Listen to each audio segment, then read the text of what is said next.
friendo, Steve here. And Larson. And welcome back to Going In Raw, the only pro wrestling podcast you need to be listening to. Today on Going In Raw, we're going to be talking about last night's AEW, where MJF admitted to what's probably, I would imagine, a felony. And we've got some new AEW tag champions, much to the chagrin of a lot of people in that building last night. A lot of people weren't happy about that. And a lot of people on internet as well. The beloved Acclaimed dropped their tag team titles, which we actually kind of figured would happen. A bunch of people I noticed had sort of called this from last week. Maybe not to the degree that it actually took place, like the actual story beats, but sort of saw this one coming. But still, we can talk about that today. But first, I'm trying to get to the notes here, and I don't have them. I'm assuming CM Punk thing is still the top of the story. Yeah, that's still there. That's still there. You want me to get to it? All right. Yeah, hop into it, Larson. CM Punk coming back. Yeah, so who knows? But on the latest Wrestling Observer Radio, Dave Meltzer talked about AEW lacking top baby faces. I guess he didn't see Bryan Danielson bleed all over the place last night. It mentioned that CM Punk could be close to being physically cleared to compete. These transcripts come to you from Wrestle Talk. That's what Dave had to say. Quote, they are lacking in that babyface position, something fierce. They had a shot with MJF. Obviously, they did the double cross on that, and MJF was great as a heel tonight. They don't have the guy. Punk's not going to be the guy either. I know some people might say, well, Punk's coming back. Punk may come back.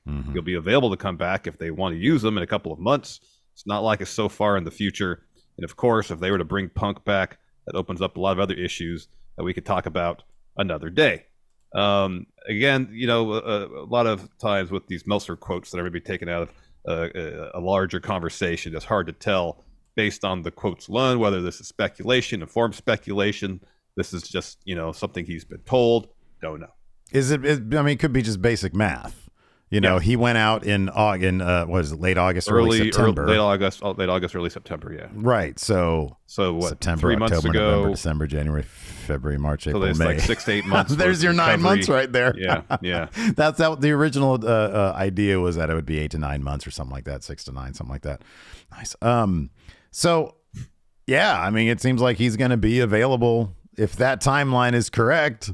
He's going to be available, or nothing, potentially heading into Double or Nothing. But as he said, there's going to be some potential issues there. Oh, yes. If Chris Jericho, if the backstage comments from Chris Jericho are to be believed, he might have an issue with that. Some other people might have an issue with that. Matt Jackson had said, "This is the worst 2 months of my life," or something like that. Yeah, so something along those lines. Yeah, I don't know. And on top of that, it's contract year for the Bucks and Kenny Omega. At the end of this year, they're going to be out of there. Punk has made it perfectly clear, seemingly on social media, right, that he's interested in coming back. Yeah, he stopped, not tweets, but usually it's like on some version of Instagram stories or leaving comments. Well, and then also, he'll have posts, saying, well, segments I was in were top drawing segments and such, and merch sales.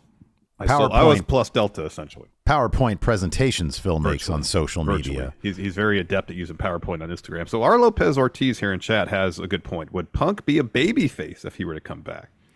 Man, is there any way to speculate on what a CM Punk return would mean to the AEW audience? Look, obviously hearing that theme song is going to get the Pavlovian response of, "Yay, I'm here for history." Yeah, look, there's plenty of CM Punk fans out there. We see them in our comments all the time whenever we have a good-natured joke at Phil's expense. Oh, totally, yeah. But yeah, look, him being gone, the controversy surrounding his exile, last time we saw him anyways, I don't know. I don't know. I kind of think that, he'd have to be a good guy if he came back, right? Nah, heel it up. Yeah. Yeah. Well, I guess, this is the opportunity. This is the opportunity to do it. He comes really back, eviscerates the crowd. Yeah. Like he did to the company sitting next to Tony Khan. Totally. Yes. He comes back as like super anti AEW. Man, one of my positions back, when he came back was CM Punk was at his best when he was the anti-authority figure. if he can somehow paint. But the thing is, the AEW fan base are so pro AEW. It'd be kind of difficult for him to come back and be like, yeah, F Tony Khan, he's crap. F the Young Bucks, F Kenny Omega. Well, I mean, literally, unless he goes out there and what do you say? The apology has to be as loud as in public as disrespect. Yeah. If he goes out there and eats like a buffet's worth of crow, you know, and just starts dropping public apologies to everybody. I messed up, which is not going to happen. That's not going to happen. I mean, because I just feel like there's going to be a lot of people watching AEW. Yes, Phil has his fans. I feel like there'd be a lot of people who are like, last time we saw you, you tried, you like just talked all sorts of crap about this company, and now you're here and we're supposed to cheer for you. I know there's a response when you hear cult of personality, but at the same time, I think ultimately it's going to be a mixed response. That would be my guess. And there's a fork in the road, and you got to go one way or the other. And whatever you think would be more intriguing from a storyline perspective, that's the way you go. I mean, aligning with MJF, number one, would probably be, you know, if CM Punk has his own weird car accident story that he can tell. You know, MJF, when I heard you talk about, you know, crashing your car and placing the blame on the victim. Tampering with evidence, yeah. Yeah. Boy, that inspired me. I knew I needed to come back when I heard your ode to Chappaquiddick. You know? Yes. So, I don't know, man. We're going to talk about MJF. Well, hold on. I got one more question for you. Yeah, what's up? To get into the kind of prelude to this conversation that Dave had here about AEW having an issue with top baby faces. Is this something you agree with? Because I'm kind of on the fence about it, because I saw what Bryan Danielson did last night and for the last few weeks, pretty much putting on incredible babyface performances every week. Especially that match last night was awesome. Yeah. Awesome. Yeah. You got Hangman, of course. You got Mox. I know Mox is more or less a tweener. He can be a kind of heelish in the right feud, but come on, he's top babyface in AEW. Yeah, right. Yeah. You get him in the right story. Certainly top babyface. So I can think of a number of babyfaces that could fill the top babyface spot. But I think the issue is they're not doing with MJF as champ. The idea is feed him babyfaces so he can cheat to beat them, and then parallel to that, you got to build up somebody. I don't know who it is. If they still want it to be Wardlow, if it's going to be Paige, be Ricky Starks, Adam Cole, I don't know. Build up somebody so that when we're on the verge of 2024, MJF can enter that feud with the guy who is going to beat him for that title. So I guess what you're saying is 6 months ago we knew it was going to be MJF. We knew that. We knew that he's the bad guy. Right now there is no clear MJF type that's on the other side of it. That's a baby face. Yes. Because I think you're right about that. I think that they actually do have quite a few people. There are some people who, but yeah, I mean, in terms of, there's no obvious one person laying in wait. They need to put the work in to get that done. They put a lot of work into MJF. You know, the entire AEW machine put a lot of work into MJF. And I feel like they're trying to put that kind of work into Ricky Starks right now. Yeah. I think it sort of is up in the air as to whether or not he's going to be able to, because MJF is a unique individual. He really is. Starks doesn't have the, and he was featured very early on, and for whatever reason, just because he seemed to capture, you know, whatever it is, the zeitgeist, whatever you want to call it, MJF was also proven to be a ratings draw, which I think is what sort of Dave's getting at here, is that I don't know that there are quarter hours at this point to determine, Ricky Starks is clearly the guy, you know? I mean, you and I both obviously think that he can be, but I also think Keith Lee can be that guy. Yeah. Adam Cole's on the horizon. He could be that guy. It's just, is there anybody right now that they know based on their metrics is clearly the guy that should take it off MJF? And I think it's just a matter of putting the necessary work into it. But I do think there's a couple guys that are sort of at the same level. And I wonder if Hangman and Mox, because they sort of been there, done that, I don't know that would be the thing, but they have a lot of options. It's just, dude, when MJF says he's a generational talent, there is something special about MJF. I mean, clearly when he talks into the mic, you can't, or in the camera, you can't look away. When he was, when his weird story about crashing his car last night, I was like, where is this going? I am fascinated by it. It was weird, but I was fascinated by it because he is a compelling storyteller. You know, say what you will about him. The dude can look into the mic and you're captivated. Yeah. Now if it was me, I would probably go all in on a guy like Keith Lee because he's got a good track record of being able to look in the camera and have that same effect. Keith Lee can talk to you through the camera if you let him go at it. Yep. And he's got the gravitas. He's got, the obvious in-ring skills. He's coming off a good thing with Swerve that I'm sure they're going to get back to very shortly. Yeah. I don't know, like this sort of off the top of my head, I'd probably go with him because, they won the tag titles with him. But beyond that, they haven't really put him on a path to try to go to the next level. So we haven't seen him get there and fail, which oftentimes can sort of be, a stain on somebody. So I don't know, that's what I would choose, but they have a number of options, but there's not that obvious one guy because MJF was that obvious one guy because of what he brought to the table. And I wonder at the same time too, if they're trying to avoid making anybody seem like the obvious guy, because as MJF says, this is his reign of terror. At a certain point, though, we got to start seeing someone starting to separate themselves as to be the obvious guy. Do you think Starks is probably, like, the early indication is that he's going to Tony Khan's going to try to do that with Starks? Bit of the same path. He's with Jericho now. Usually that's an early indication. That's a precursor to larger things. Yeah, it's possible. I mean, they could do the story, where he lost to MJF in the title bout end of last year. Yeah. And then come back around a year later and he's the man to beat MJF and save AEW with the prospect of MJF, potentially taking the title to another company, WWE. Yeah. I mean, Starks is much further along than Wardlow is. I'll say that. Yes. He's much further along than Wardlow is. Wardlow as a character has been done such a disservice over the past year. That it's been unfortunate, but yeah, so I don't see him, but Starks really, like, the crowd likes Starks. They like him a lot. Yeah. And I could see it. I could see them putting a lot of effort. They should put a lot of effort into him and see if he can come out of this, as the next champion, or I don't know, maybe rotating and go with another WWE guy. I don't know. I think this Danielson thing is too early, to be honest with you. I think if they would have waited on this Danielson thing by 6 months, we would have had it in our heads, oh, this could be a change. Yeah, like this could actually happen. And be honest with you, part of me thinks they should have waited 6 months and put it on Danielson next. Yeah. Yeah, I wouldn't have argued with that, especially with the work he's been doing. Yeah. His match last night was incredible. Speaking of which, that happened last night on Dynamite. And as much as I can't wait to talk about Bryan Danielson getting the crap beat out of him by Roosh, but still winning. My God, that match. Holy shit.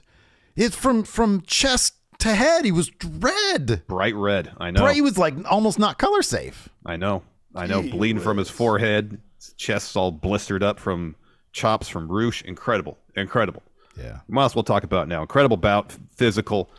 MJF tried to get him, Danielson, locked in the trainer's room. So Danielson had to knock the door down with his bad shoulder. Sprints out to the ring to beat the 10 count.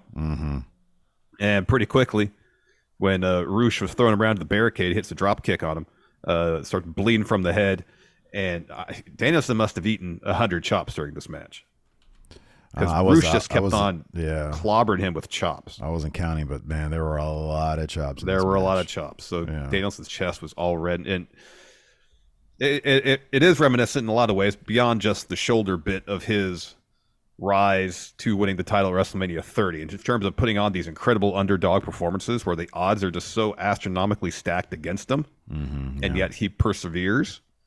If this had happened 6 months from now, entirely possible. Like, oh man, American Dragon has a chance here. Yeah. It's just the way they're doing things right now. It just, that's not likely. I don't think it's going to happen until. No, I don't think it's going to happen either. It'd be great. They'll have it through the bidding war thing. Yeah. Yeah. Absolutely fantastic bout. We'll go through it more in detail later on. Let's talk about the thing that's irritated, angered, upset. Man. Bullshit. Seemingly a large portion of wrestling fans, and that is the Ass Boys, the Guns. Not the Gun Club anymore. They're the Guns. The Guns. Cheating. Oh, yeah. to beat the Acclaimed to win the tag titles. Yeah. As you mentioned, we kind of felt like something along these lines could happen, not necessarily story beats that led to it. But I think we both thought it's a pretty good chance that the Gun Club and their spa music could walk out of Dynamite this week as tag champs, and sure enough, that's what happened. Well, I like that they set it up to. I'm sorry, but they basically set this up to make us think that Billy Gunn was going to turn on the Acclaimed. Yep. And anybody who pays attention to pro wrestling knows that was all set up. And then even towards how the finish played out, yep. he revealed to be ally of the Acclaimed. And he wasn't going to put up with that stuff. He brought Bowens up after the ref bump, and after he brought Bowens up, and Austin was about to lay him out with the title, and he pushes him out of the way. Well, even that, the way Billy brought Bowens up, it was like, it was set up. He setting him up to get clobbered by the belt? Yeah. And then big pop. I think, man, and I still think that if a rematch happens, which it no doubt will, because I think this is a bigger story. I think it's possible still that maybe Billy Gunn will still side with his sons.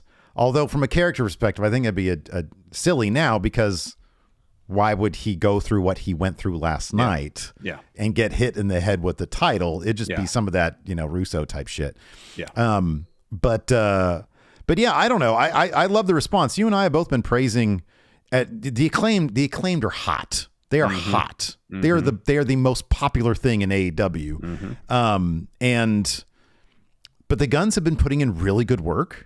The family therapy thing was really good. Yeah. And the emotional level of them last week when Austin says, walk away like you used to when you'd go chase, the bottom of a pill bottle. And then Billy gets in his face and Austin can't look him in the eyes. That's really good stuff. It is good. Yeah. And so I like this in terms of, hey, this is a good story here. Austin lost his title in 3 months after to Kane. I don't remember what the response to the crowd was there, but I doubt it was very positive. Yeah. And so, yeah, you need adversity. You need your champions to get back on the chase sometimes. Yep. And that's what I think is going to happen here. It's not like the Acclaimed are going to break up and go explore singles options. No. They're a wildly popular tag team. And I have no doubt that this is going to lead to them getting that big, huge pop when they win this back, especially given the response from the crowd. That was a great crowd response I got last night. Yeah, the crowd last night in El Paso was really good. And I saw a lot of speculation online after Gun Club, the Gunns won the tag titles, about, given that FTR was the Gunns' previous feud in AEW as FTR's maybe last feud in AEW, at least last we've seen since they've taken their leave. That's another avenue they could maybe go if they want to give the Gunns a decent reign with the titles, another couple months. And if FTR signs, you can have FTR come back, win the AEW Tag Team Championships from the Gun Club. That story's right there too. Mm-hmm. Yeah. I mean, if you look at, hold on, I would kind of want to look at AEW's merch shop here real quick. Yeah. AEW shop. Is it shop AEW or AEW shop? Shop AEW. I always get those backwards. So I think it's WWE shop and then shop AEW, right? Do they have the thing where it's, let's see, do they have these are new arrivals. Top selling items of the week. The Briscoe one is number 1. But there are 2 of the top 10 are acclaimed items. I think at one point there was like 4 of the top 25 were acclaimed. It was, it was. So they move merch. They're super over. Yeah, the Acclaimed will be fine. Yeah, if Tony Khan is a metrics guy, the Acclaimed will be fine. They will be fine. Yeah. They're not going to be put on the back burner by any stretch of the imagination. I don't think. I think they're going to be actively involved on TV on a regular basis because they are immensely popular. They move merch, and I'm sure their TV numbers are probably pretty good. Mm-hmm. Yeah, I think so. Anyways, let's dive into it. It kicked off with Eliminator Action, MJF versus Konosuke Takeshita. Takeshita doesn't put on bad matches. MJF is a hell of a wrestler. This was really, really good stuff. Did he, at the end of the match, this was like a rare occasion, wasn't it, where did MJF win this clean? Like there was no Dynamite Diamond Ring until after the match, right? The match, yeah. This is like one of the first the first times MJF has won clean recently, right? Yeah, it's a fairly rare occurrence. But yeah, this was a really good bout. As you said, Takeshita does not put on bad matches. That spot where he goes for that top rope clothesline and MJF lands on his feet. Yeah, that was pretty crazy. Haven't seen that. Yeah. MJF referenced, I think it was a match against Mox where he hits Takeshita with the powerbomb on his knee and then starts selling knee like it's hurt. Even later on during the Danielson bit, he had his knee bandaged up. But yeah, stellar match in the end. Takeshita misses a swanton. MJF puts on salt to the earth. Takeshita gets the ropes and MJF pulls him back to center ring and puts it on, but like inverted. So he's putting like all his weight on Takeshita and yanking back on the arm. And Takeshita has to tap, and afterwards MJF puts on the Dynamite Diamond Ring, punches Takeshita with it, busts him open, hits some ground and pound. And then Danielson comes out to make the save. Yep. Yeah. Good match. There wasn't a low blow in this match, was there? Was there a low blow in this match? Not that I recall. Okay. After that, low blow there. Before we continue, Steve. Yeah. Let's pay some bills. All right. Oh yeah, absolutely, yeah. All right. Let's take a quick break here to get a word from our sponsor, DraftKings Sportsbook. So, Steve. Yes. Are you ready? I'm ready, man. I'm ready. I'm ready. Are you ready? Yes. You sure you're ready for the biggest Sunday in all of sports? You know I am. I'm an Eagles fan. You know that, Steve. I got all my Eagles gear, my jersey, my Eagles Zubaz pants. They're ready to go on Sunday. I've even been practicing the Eagles fight song like last 2 weeks. Wow. Preparation for the game this weekend. Yes. I know you're just chomping at the bit to hear me sing it. Here I go. You ready? No. I am not. No. Nobody wants to hear you sing, man. But I'm sure everybody wants to hear about how DraftKings Sportsbook, an official sports betting partner of Super Bowl 57, has all the Super Bowl action you need. You see, Larson, new customers can bet $5 and get $200 in bonus bets instantly. That's true. Plus, all customers can get in on the Super Bowl 57 excitement with DraftKings Happy Hour Super Boost. And here's what you got to do. Check the DraftKings Sportsbook app every day between 6 p.m. and 9 p.m. Eastern. That's between 3 p.m. and 6 p.m. Pacific to see what prop bet will be boosted. You know what? I want to boost your spirit, Steve. So you know what I'm going to do for you? What's that, pal? I'm going to sing you the fight song of my pick to win the Super Bowl this year. No. Here we go. No, it won't have the effect you think it'll... No. Fly, Eagles, fly. You heard on me the for road a second. to victory. All right. Download the DraftKings Sportsbook app and use code RAW. New customers can bet $5 on Super Bowl 57 and get $200 in bonus bets instantly. Only at DraftKings Sportsbook with code RAW. Minimum age and eligibility restrictions apply. See show notes for details. Fly, Eagles, fly. No, Score a touchdown. 1, 2, 3. It is kind of catchy. It's infectious, Larson. The enthusiasm makes it infectious, Steve. Hey, I want to shout out a couple re-upped channel members on the YouTube, Reaper Red and Elliot White. Thank you so much. We appreciate the support. Right now, this Friday, we'll be doing our review of Extreme Championship Wrestling. Hardcore TV. The first hardcore TV that featured the branding of Extreme Championship Wrestling. We're going to talk about the history of ECW going to the extreme on our second retro review of the year. YouTube channel members and patrons of $5 up a month can get access to that before everybody else does, because after a couple weeks we put it up on the regular channel. So please do that. Click join on YouTube or become a patron at $5 and up on patreon.com/Steve and Larson. Also, you'll get to participate in the monthly predictions challenge. This month, we've got a bit of an eliminator of our own. Yeah. You get a bonus point or two if you participate in our Elimination Chamber predictions challenge heading into AEW Revolution in early March. That's the next time Big Red will be on the line, so you can gain an advantage if you accurately predict or come close in the Elimination Chamber predictions challenge. It's going to be quite the challenge because you have to do whoever is coming out of the little pods first, and then order also of eliminations. Yeah, all order correct. of elimination, all correct. Orders of matches, correct order of entrance into each chamber match, and correct order of eliminations in each chamber match. Yes, absolutely. Level of difficulty is pretty high. So that is exclusive to patrons, $5 at up YouTube channel members as well. So be sure to check that out. We got new merch at friendoshop.com. Use code RUMBLE to get 20% off. Where's my friend? Oh, it's all the way over there. What a jerk. Oh, what are you looking for? Come here, you. Look at this right here. Why is that shirt levitating? Oh yeah, you can see that. It's the old Attitude Era Raw look, but it's going in Raw. I don't even think this is copyright wise we're allowed to do this, but we're doing it anyway, Larson. Don't tell anybody. How'd you make that shirt levitate? Magic, illusions, the dark trick. arts. It's an illusion, huh? The dark arts, yeah. My goodness. And then do we have anything going on this weekend? What is this weekend? I don't think so. I'm a little under the weather, so I know. I can't commit to anything. I know.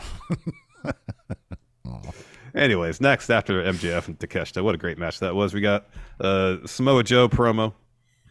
He says, "What stands before you is your assurance that all is right in the universe. I stand here, your ROH TV champ, and once again, your rightful TNT champion, Darby. While I may not agree with how you conduct yourself in the ring, you are a worthy and brave adversary. Do you know who is not a worthy adversary? Wardlow. I have taken your championship and I've taken your scalp. What more do you want me to take from you? I knew from the beginning when Wardlow started that you were ambitious and need to be put down immediately, and that's what I did. So Wardlow, if you come for me, know that I know you're a man with many secrets. And week after week, I'll peel away that onion, and I will expose you for those secrets. You may be coming to take my championship from me, but Wardlow, I will take everything from you." I really just want... They should have had Wardlow at the end respond to this with his cheesy catchphrase. But then Wardlow's world. It's all like fucking Shakespearean and poetic and like something out of like, I don't know, Scorsese movie or whatever. And then you have Wardlow. "Hey, Joe, you're going to find out that you're in Wardlow's world. Wardlow's world. Party time. Excellent. That should get over, man. He should do that. I'm telling you, people be into it. That'll get over. He gets the hat. How old's that movie now? 30 years 92? old? It's got to be 30 years old, yeah. It's over 30 years old now. Yeah. It's got to change his theme to Bohemian Rhapsody. Oh, yeah. Absolutely. Oh, those old AEW fans, they'll get it. All the young ones will be like, what? I mean, they sing along to Carry On My Wayward Son. That's true. I know, but that shit's on. Nobody listens to radio. What am I talking about? It is on radio all the time. I know, but nobody listens to radio anymore. I do. I know, because we're old. I do too, but we're old. That's my point.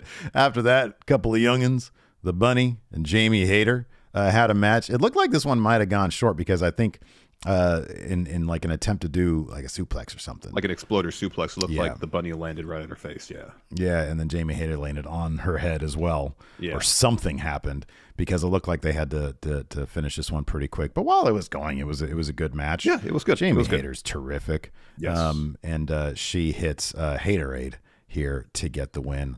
All sorts of stuff going on. Was this the one where who came out and ripped up? Oh yeah, it was one of who ripped up. Didn't Britt Baker had to sign it? Somebody ripped it up. Yeah. And then Penelope Ford was there with the Bunny and took the sign and ripped it. That's right. That's who it ripped was. It. Excuse me. Next, we're backstage. Renee Paquette's interviewing Tony Storm and Saraya, and Renee mentions, "Hey, Jamie Hayter was just in action." And Saraya says, "We did see Hayter in action. Congratulations, you won. Good job. But you're just like every other person in AEW. You're a loser." In fact, Leva, come over here. So Leva Bates joins them. And then Saraya says, "Doesn't your name begin with L? Perfect." And so she kind of says, "Renee, get out of here." And says, "Tony, would you like to do the honors?" And Tony says, "Yes." And then she blasts Leva from behind. And then they stomp on her. And then they spray paint an L on her. And then Saraya says, "We're not here to make friends. We're here to take over." That's right. Yeah. After that, we had Lexi interviewing MJF.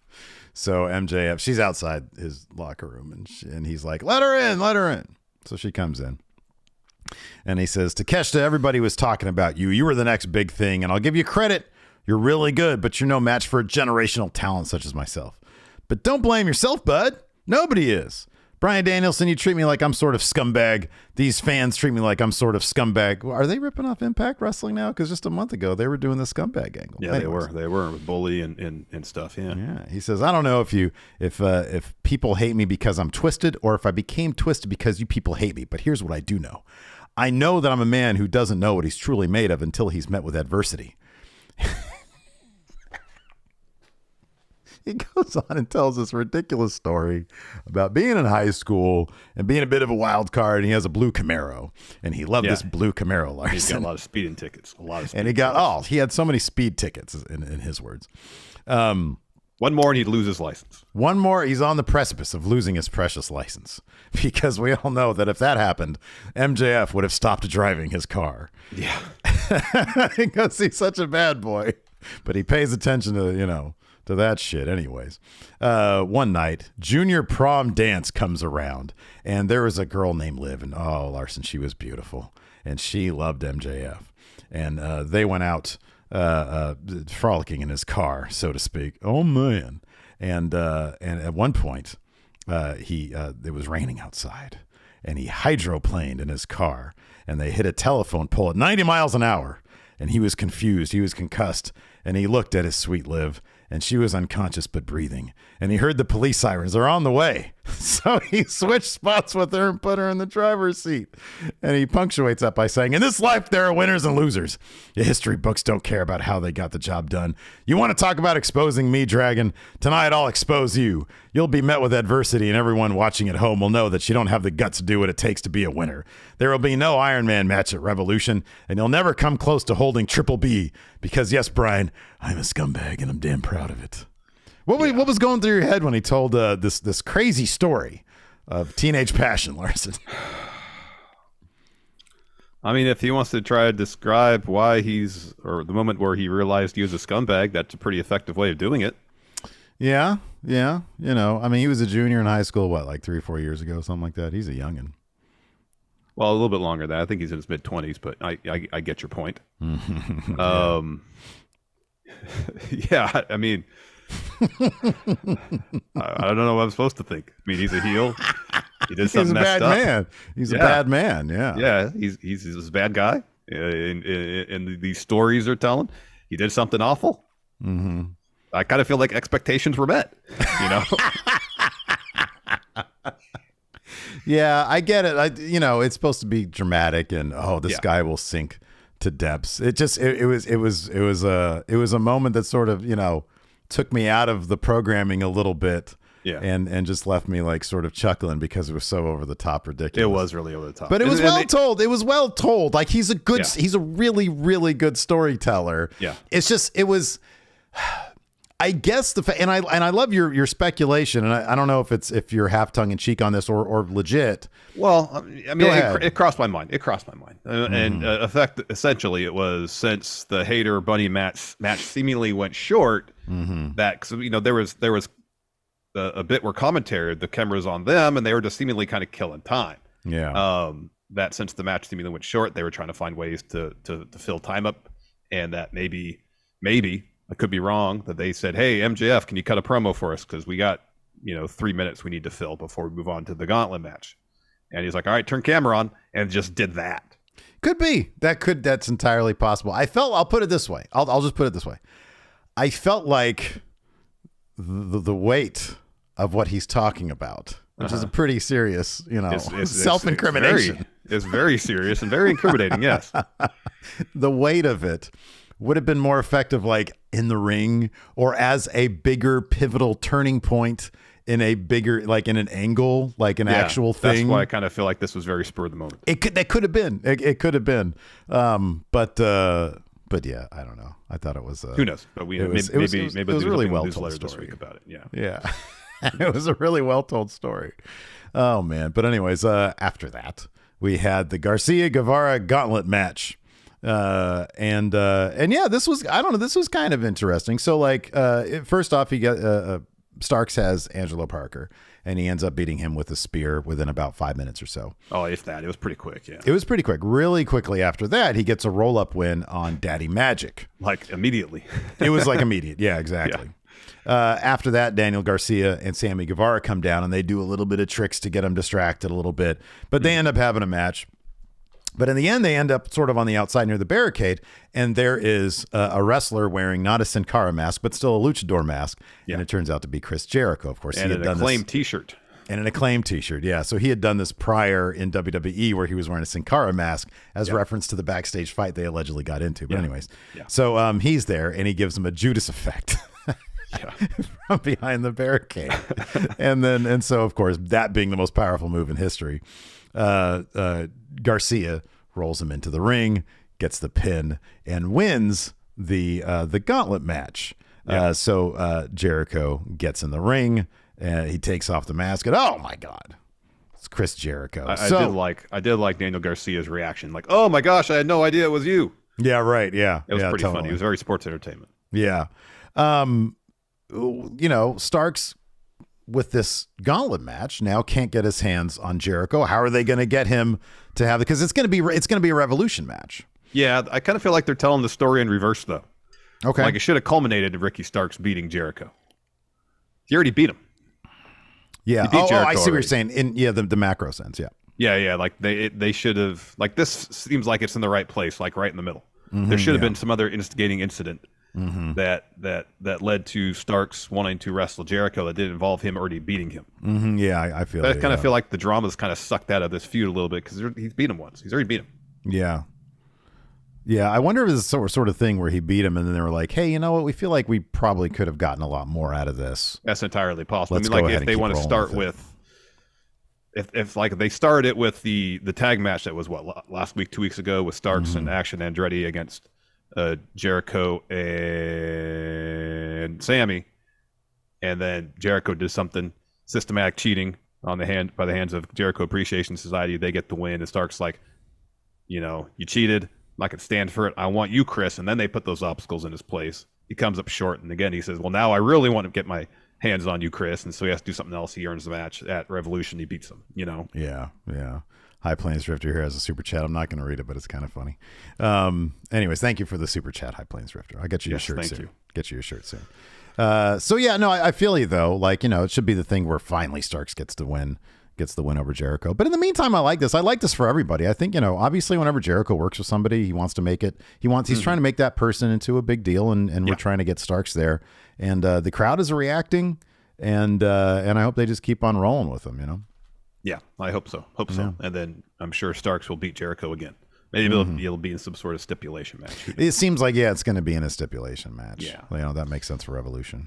Then we got an interview backstage with Renee interviewing the Acclaimed and Billy Gunn. Billy says, I'm being pulled in 2 different directions here, and I care about all 4 of them. So as a team, 3 of them decided that I'm going to stay in the back and let them handle their business. And Caster says, we're the best tag team alive and the champs. So Billy, we support this decision. Stay in the back. We got it right. And he says to Bowens. And Bowens hesitates for a moment, but he looks at Billy. Like he's unsure where Billy's allegiance really lies. And he goes, yeah, but before that though, let's give the people what they want. Scissor me, daddy ass. There's just enough of a little pause there from Bowens that you can see there was doubt in his mind. Yes, I noticed that too, but the exuberance with which he did the scissor me thing led me to believe, I think he just might have fell asleep during that spot. No. Maybe, I don't know. But I don't know. I think it's because I read it at first too. I was like, does he have hesitation? But then he did the full on thing. So yeah. I don't know. Yeah, I don't know. I was thinking maybe the situation was like, if this is the last time this is going to happen, I'm going to make it a good one. That could be, or maybe his character was thinking, I don't know if it's a good idea for him to stay backstage. I don't know. But no, I did like it because then it cast some doubt on what was going to happen. But then afterwards, after the match on Twitter, I think Bowens is the one who said, I firmly know where Daddy Ass stands now. Yeah. Which means it's probably going to be more heartbreak when Daddy Ass does actually turn on them. Yeah. I hope they don't. I think so. They're such a great act together. They really are great. Yeah. After that, Renee's in the trainer's room with Bryan Danielson and Takeshita, and she's saying, hey, tonight this is your chance to secure yourself a title shot at Revolution. And the door that's behind Danielson slams shut, and you hear I think it was Jose outside kind of talking, and then Danielson goes and tries to open the door, but it's locked. Yeah. And then he hears Rush's music play too. Yeah, because his match is next. Yeah. And man, my goodness gracious, this was good stuff. So MJF comes out after Rush's entrance, says, hey, I need to talk to Aubrey. He says, I don't know if you're aware of this, considering the AEW rule book. Danielson is scheduled for a match right now in shitty El Paso, and he's not here. He said, here's my point. You need to ring this bell and start this match right now. So Aubrey does that. And then Bryan has to bust down that door with his already busted shoulder. Yeah. And so he kind of tumbles through the door, kind of Shockmaster style. And then Preston Vance and Jose are there outside the door, and they like trying to get at him. Well, Takeshita comes through and takes them out. So then Danielson has to sprint to the ring, and then MJF is yelling at Aubrey, "Count faster." So Danielson beats the 10 count, slides in the ring, and Rush just starts stomping on him, working his shoulder. They chop the hell out of each other throughout this match. Rush threw Danielson to the barricade at least twice, seemingly in all four sides of the ring. One of those, I think, busted open Danielson. He just keeps battering him ringside. They trade a bunch more chops. Danielson goes on a bit of a run. He puts Rush in a chair ringside, hits a running drop kick, puts him in the ring, missile drop kick, some yes kicks, more chops. Rush is looking for Bull's horns. Danielson counters with a drop kick. Rush then hits a forearm and a straight jacket pile driver. Woo! It's a 2 count there. In the end, though, Rush calls for the Bull's horn. Danielson counters with a knee plus. Rush kicks out of that. They start trading shots, chops, headbutts. They're pretty much getting a hockey fight with headbutts. Mm-hmm, yeah. Yeah. And then Rush is looking for a German suplex.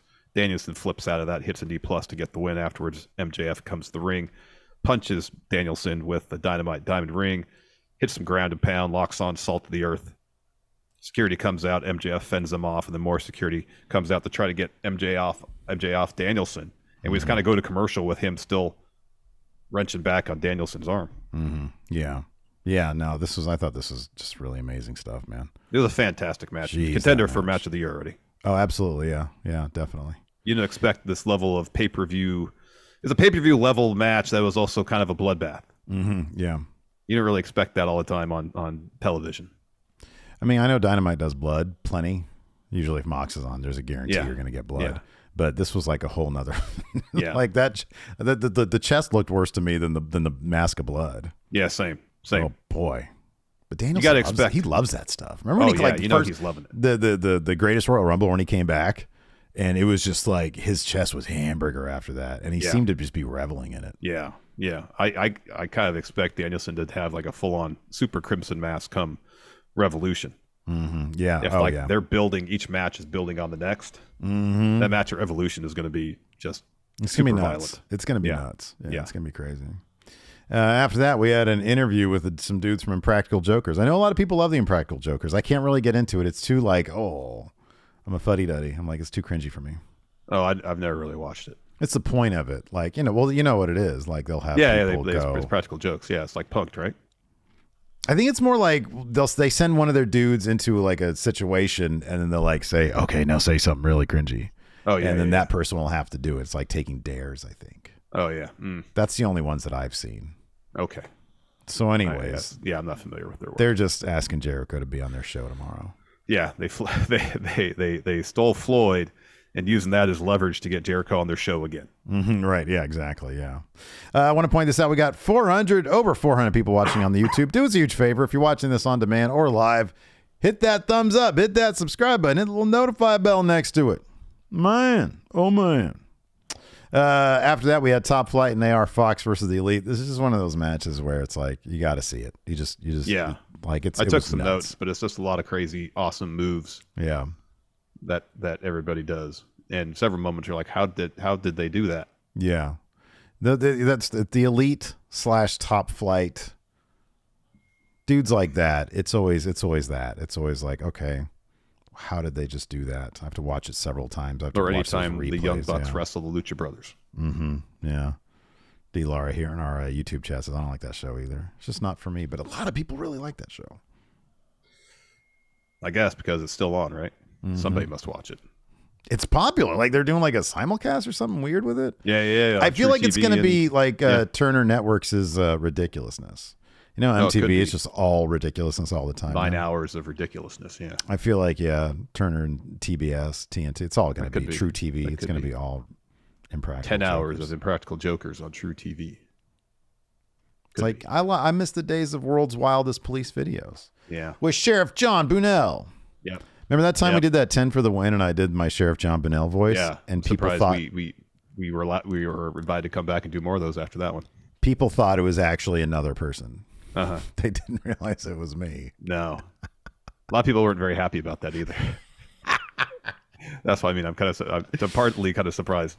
we were invited to do more. But they weren't happy with my Sheriff John Bunnell. They were not. No. This match was tons of fun in the end. Kenny wins with a roll-up, which is not something you see very often with especially Kenny Omega matches. Yeah. Usually it's a V-trigger, one-winged angel, or BTE trigger with all three of them.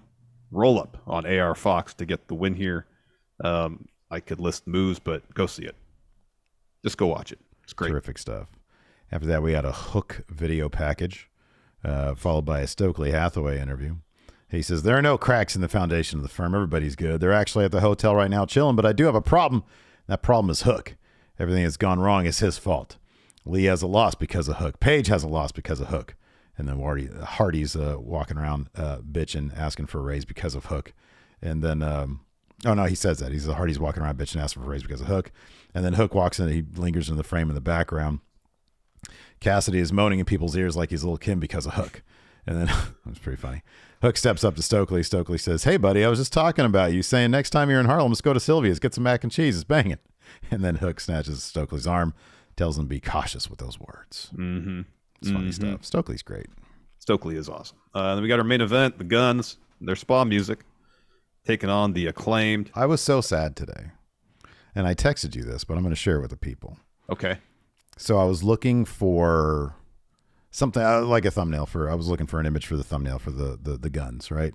Yeah. And so I got on Twitter. Sometimes you'll have some pretty decent, stills from the broadcast. Well, I came across a video that was promoted on Twitter by somebody, and it was Bullet Club Gun Club theme song. And I go, and there's like a picture of like Austin and Colton wearing there's like a black, I don't know, hoodie or something like that. And they look very Bullet Club-ish, right? And then somebody put like the logo near them. I thought, because if you think about it, the Bullet Club theme and the Gun Club theme, the spa music, there might be a potential there for some sort of mashup that could work. And I was like, oh, this might be interesting. It was just the Bullet Club theme. Yeah. It was just the Bullet Club theme. I didn't get that mashup. It's my story. That's your story. Yeah. I guess we can pick this match up right before a ref bump. So Bowens is looking for a rolling elbow. Austin Gunn pulls the ref in his way, and that ref got hit with that elbow and goes tumbling out of the ring. That was a heck of a tumble, too. That was a heck of a tumble, heck of a ref bump. Maybe top 5 ref bump ever.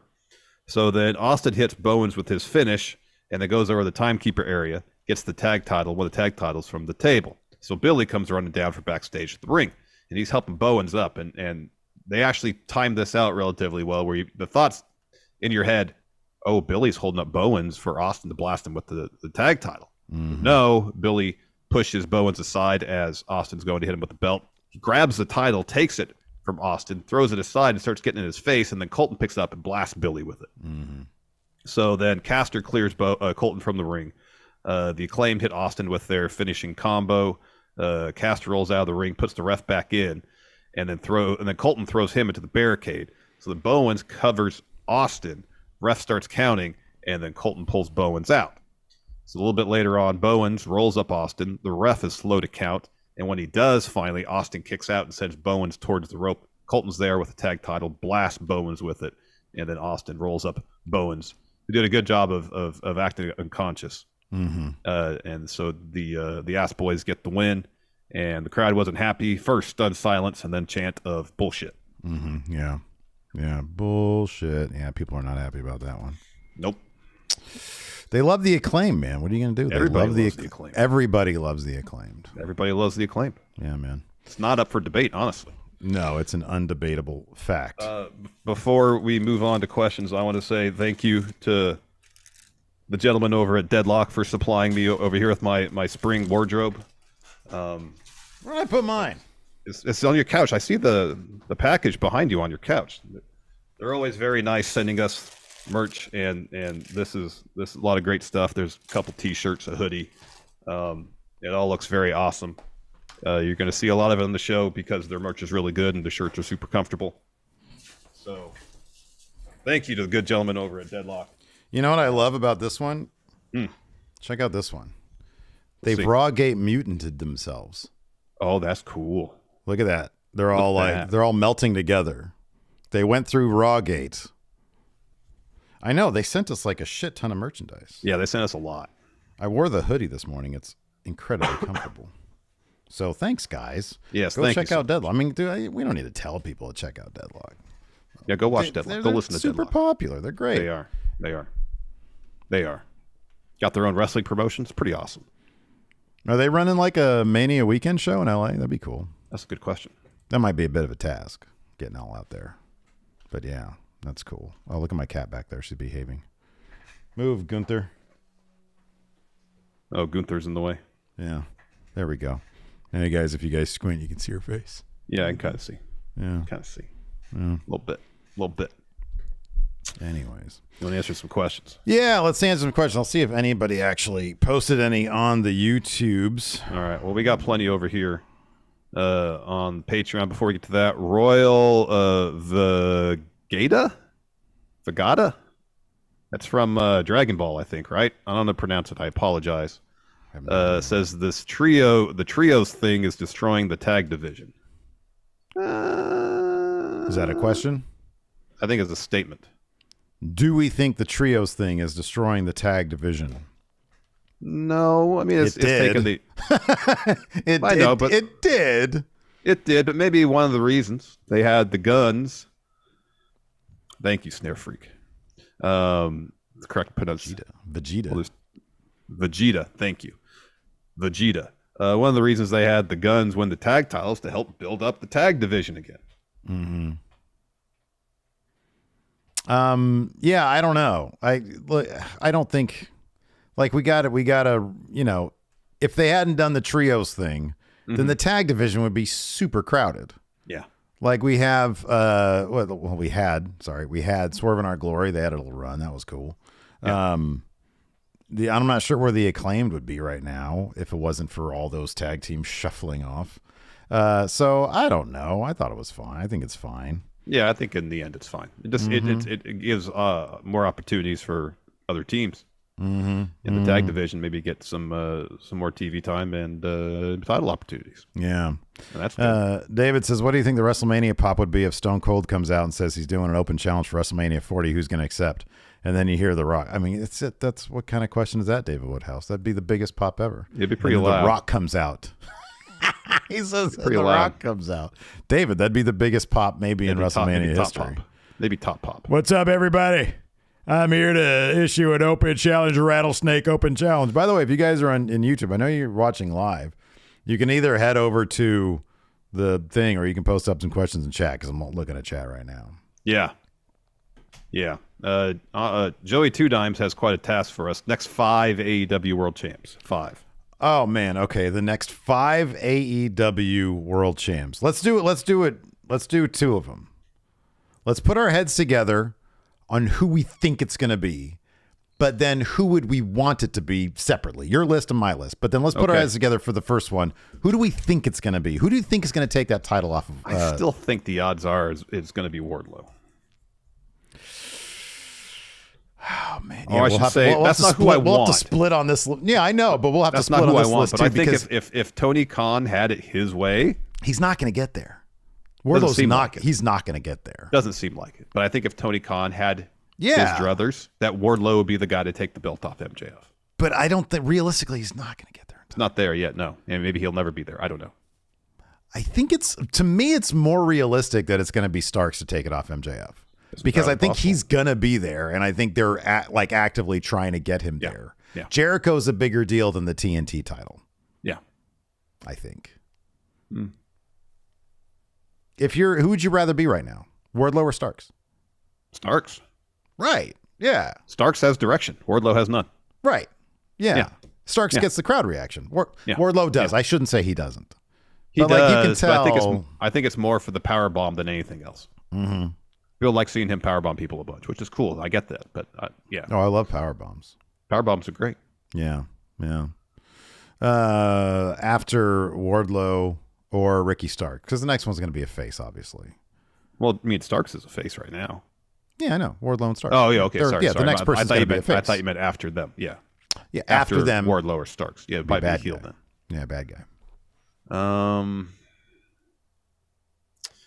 If I had my druthers, it'd be Miro, but who knows how long, he hasn't been on TV in forever. So, okay, we were sort of doing this simultaneously here. If it was my druthers, it'd be Starks, and then it'd be Samoa Joe. Yeah, that'd be great. Because here's the thing. Then you do like a legend guy, former WWE / everything else guy in Samoa Joe. So you do Samoa Joe next. That'd be great. That'd be awesome. Yeah. But then here's the thing. Joe comes in as a bad guy, but eventually he turns as champion as a good guy. You know who takes it off Joe? Hobbs. Oh, that'd be good. Hobbs takes it off Joe. How about this? Hobbs beats Joe for the TNT title. Joe elevates to the world title. Hobbs comes after Joe again. They come back around to it. So R. Lopez Ortiz says Swerve with Swerves after either Wardlow or Starks, and then Keith Lee takes it off Swerve. Oh, there you go. It's booked. Yeah. Done. It's booked. Done. It's done. Ryan loves heavy metal. Mm-hmm. Says, good day, friendos. First time question, but have been listening regularly since 2016. I'll be traveling from Australia to LA for WrestleMania. Interested to know if you guys will be in attendance or planning a WrestleCon visit. Up in the air still. Guess we need to work on that, figure that out. The number of times we've said we got to figure this one out. Yeah, there's a lot of moving parts going on right now. So yeah, we honestly have not talked about it, and it's something we need to talk about. But we're just sort of pushing on it for right now. Because we're waiting for fate to make the decision for us, I think. Yeah, I think so. Like honestly, it's sort of just boils down to this. WrestleMania business wise is a big deal for us. Yes. And trying to arrange all the pieces so that it can still be a good business weekend for us. Yeah. And so we don't eat too much shit on it. Yeah. And arranging all of that is a lot to sort of figure out. Yeah. Yeah. Yeah. It definitely is. And we don't like figuring things out. No, we just kind of want things to happen. Mr. Dope here in chat's asking, which AEW wrestler will win their first title in 2023? Which AEW wrestler will win their first title in 2023? Has Hobbs had a title? Hobbs. Nope. Hobbs. He's gonna win something. Either the All Atlantic title or the TNT title. Something. Hobbs is gonna win some shit. Yeah, Hobbs. Hobbs is a good answer. I can't do any better than that. Let's see here. Moses Opposes. We kind of covered it, but we can revisit. Oh, Moses Opposes. You got to give him full title. First ever Moses Big Opposes, Red yes. Predictions Challenge winner. The reigning, defending. Yes, thank you. Big Red Predictions champion, Moses Opposes. The Acclaim get the titles back and use this opportunity to build up another face tag team. If it's not the Acclaim, then it's FTR. Those are the two stories they have. Yeah. FTR seems to be just waiting out their contracts. Though. Well, yeah, that seems to be the case. And if it seems like they're on the way to WWE, then the decision is made for you as the Acclaimed. Yeah. Maybe they have, if they want to give the Gunns a bit of a reign, they have a feud with somebody else while the Acclaim could do something else for a little bit. Mm-hmm. But there's only two teams that really make sense to beat the Gunns for the titles. It's FTR and it's the Acclaim. You're leaving out the big one, though, the Outrunners. Sorry. Come on, man. Get your head out of your ass. Truth Magnum, the other guy. Yeah. I just remember that. Truth Magnum. We're the youngest men alive. I think the Acclaim get their titles back. What else are they gonna do? Yeah, no. They'll get like that's the thing for a tag team. You gotta get those titles back. So it's not like there's sorry, I just made this last point. It's not like there's another tag team sort of above them, or I'm sorry, in the same realm that's like above titles for them to feud with. That I don't think that's gonna happen. No. Luis here says, out of all the great AEW tag teams, why the Gunns? I think that's why. I think that's part of it. It's like of all the tag teams that should be, or that could maybe, have a case to be made to beat the Acclaim, and they go with the Gun Club, I think they've been, people, I don't know, I think they've displayed that they have been able to grow quite a bit as a team, as characters, so... Yeah, you run with that. We all thought the Acclaim should have got those tag titles long before they actually did.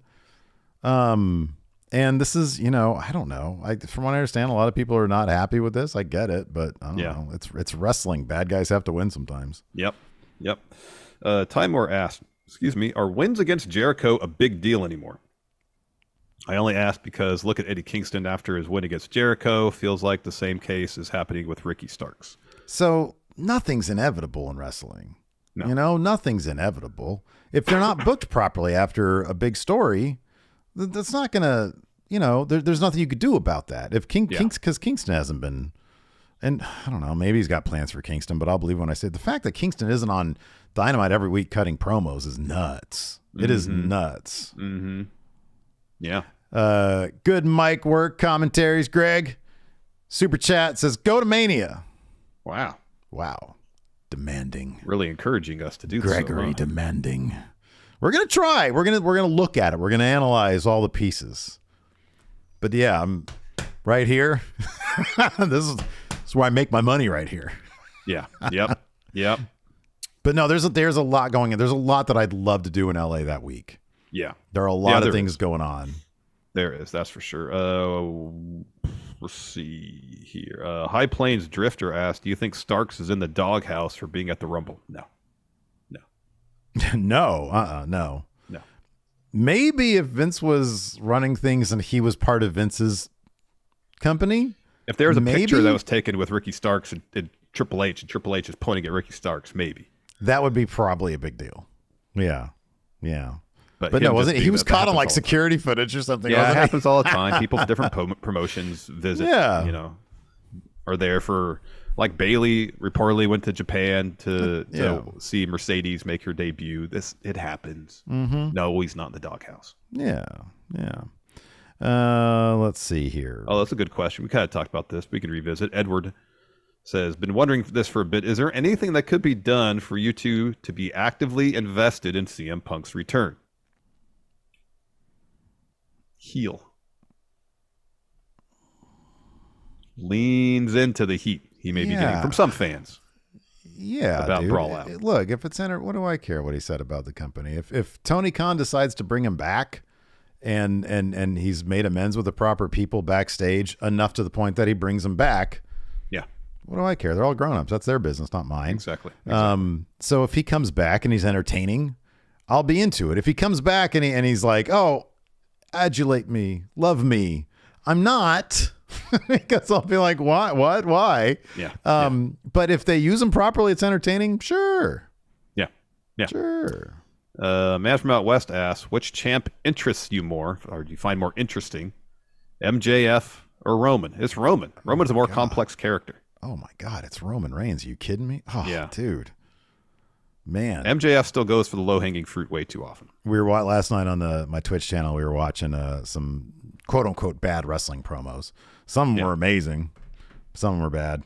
One of them was bad, was a Suffer and Succotash Roman Reigns. And it was, God, his voice was different. He had like no confidence behind his speaking voice. Yeah. It was awful. It was really, I've just felt for him. But now to think about how he drops those promos, like with the bass in his voice and it comes from his gut. Yep. Oh, man. Yep. And God, like the insecurities crackling within that guy. I know. Oh. And his entire WWE history feeding into that is great. Yeah. It's great. Yeah, it's so good. The trauma from the Shield breakup, it's just out there. It's just there. It's on the screen. Yep. It's on the screen. The insecurities because the fans never embraced him. Yeah, oh my gosh. Acknowledge so me? That they acknowledge him. It's great. Oh my God. Are you kidding me? The layers there. It's really good. It's really good. Yeah, it is really good. Let's see here. I think that's all of them. That might be all of them. Yeah. Anyways. Sure. That's going to do it for the show today. Thanks everybody for tuning in. We appreciate it. If you're listening to this in the audio realm, do us a huge favor. Leave us a rating, review, or a comment. It really does go a long way towards helping Going In Raw. Tonight on Twitch is the Smashdown. Do you think you're feeling up for the Smashdown tonight? It's okay. Yeah. I don't feel terrible. I don't feel terrible. So okay. I'm right fine. On. Cool. So tonight, twitch.tv, about 6:30 Pacific, 9:30 Eastern. Twitch.tv/Stephen Larson. Thanks everybody for tuning in. Appreciate it. Till next time, we'll talk to you later. Goodbye.